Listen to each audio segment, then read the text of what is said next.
Riverwalk was conceived back in the early 2000s. It really started with Royersford Borough having a vision for the property and not us. They saw this as an old abandoned factory site, a lot of graffiti, piles of old glass that were just sort of sitting around.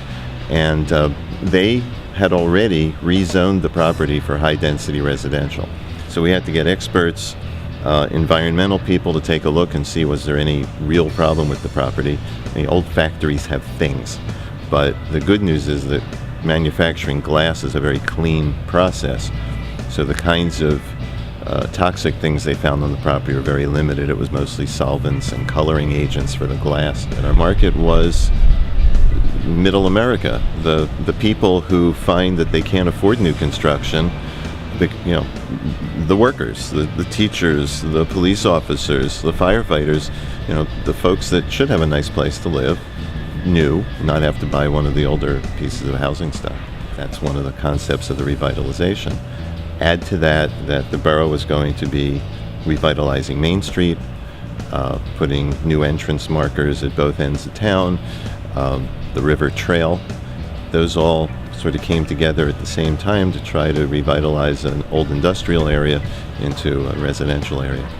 And the last thing we did is we took a look at the old industrial building across Arch Street, and it is a huge 3-story wall of corrugated metal.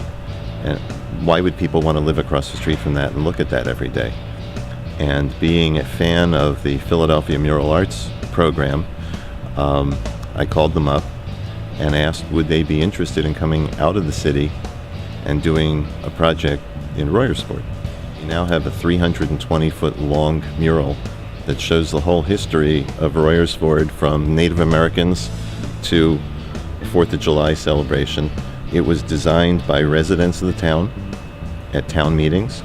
It was produced by a paid artist and volunteers from our organization, as well as high school students from Springford, and it was great. The river trail is not yet complete, but that certainly is going to be a help to get people out and walking. It's a walkable town. We're at the far end of it. People like to be able to go out and look at the river.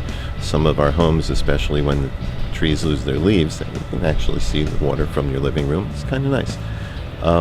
It would be wonderful if the train station reopened as commuter rail.